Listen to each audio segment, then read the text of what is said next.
آخری سورت النصر، جہاں پر آیات جہاد کا تتمہ ہوا۔ سورت النصر فتح مکہ کے موقع پر نازل ہوئی، جو رمضان المبارک سن 8 ہجری میں ہوئی۔ اللہ تعالیٰ نے ہجرت کے وقت ہی نبی کریم صلی اللہ علیہ وسلم کو وعدہ فرمایا تھا کہ اللہ تعالیٰ آپ کو مکہ کی طرف لوٹائے گا، فاتح بنا کر لوٹائے گا۔ بظاہر اس کے کوئی اسباب نہیں تھے۔ ہجرت کے 8ویں سال اللہ رب العزت نے رمضان المبارک کے مہینے میں نبی کریم صلی اللہ علیہ وسلم کو یہ فتح عطا فرما دی۔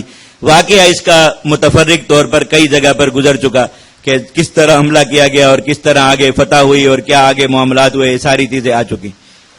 اللہ تعالیٰ نے نبی کریم صلی اللہ علیہ وسلم کو اذا جاء نصر اللہ والفتح، اللہ کی نصرت اور اس کی فتح آ چکی۔ وَرَأَيْتَ النَّاسَ يَدْخُلُونَ فِي دِينِ اللَّهِ أَفْوَاجًا، اور آپ نے یہ بھی دیکھ لیا کہ لوگ فوج در فوج دین میں داخل ہوئے۔ اللہ کے نبی صلی اللہ علیہ وسلم پر مکہ میں ایک بوجھ تھا، لعلک باخع نفسک اللہ یکونوا مؤمنین، سورۃ الشعراء کی آیت۔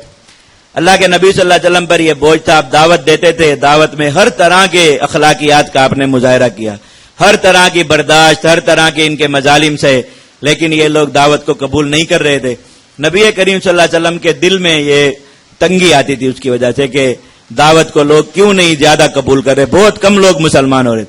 اللہ تعالیٰ نے وعدہ فرمایا کہ آپ کو یہ منظر دکھائیں گے کہ اسی شہر میں لوگ فوج در فوج دین میں داخل ہوں گے، اور بظاہر اس شہر کی اور شہر والوں کی جو حالت تھی اس کے مطابق ایسا ہونا ناممکن نظر آتا تھا۔ بظاہر اسباب میں کہ اتنے معجزات، بینات، آیات سب دیکھ کر یہ لوگ اسلام کی طرف نہیں آئے، تو آخر کیا ایسی چیز آئے گی جس کی وجہ سے یہ افواجن دین میں داخل ہو جائیں گے۔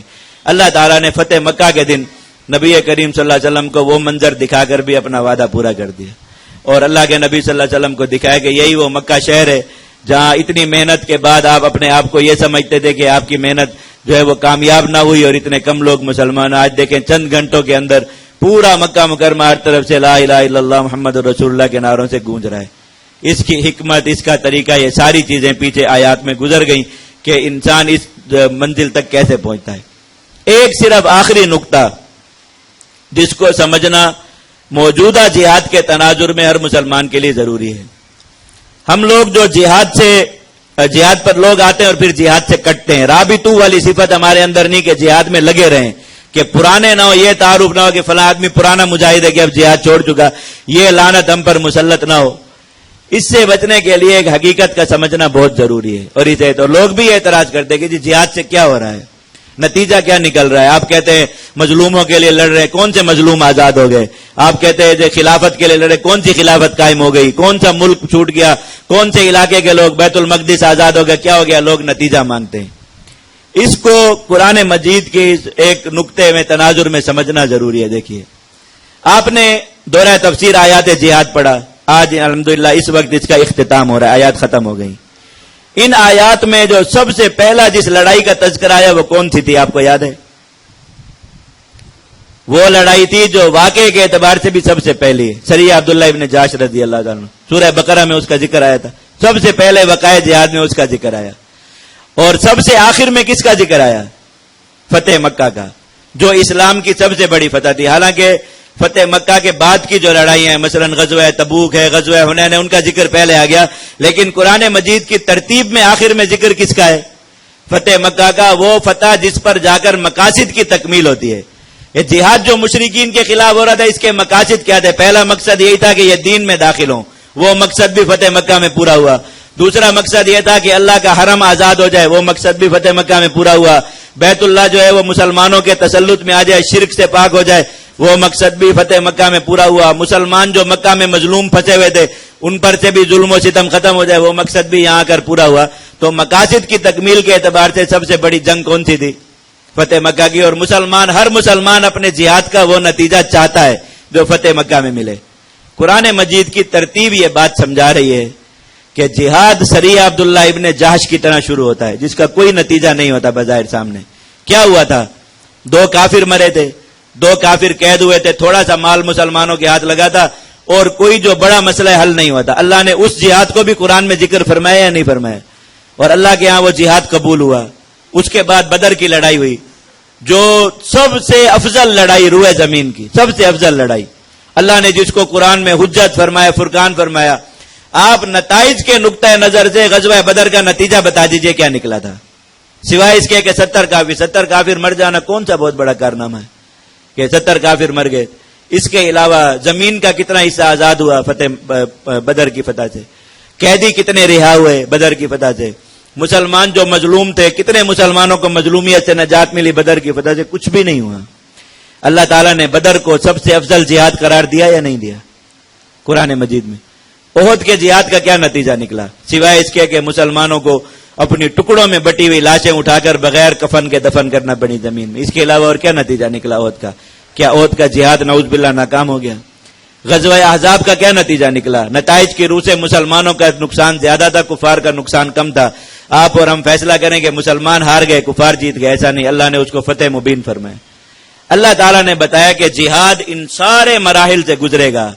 تمہیں جہاد میں گرمی، سردی، بھوک، پیاس، دھکے، تکلیفیں، جیلیں، مارے، پابندیاں، منافقین کی باتیں، تانے، اور اپنی ٹکڑوں میں بٹی ہوئی لاشیں، اپنے پیاروں کے جسموں کے ٹکڑے اور اپنے جسموں پر لگے ہوئے بڑے بڑے زخم، یہ سب کچھ برداشت کرنا پڑے گا.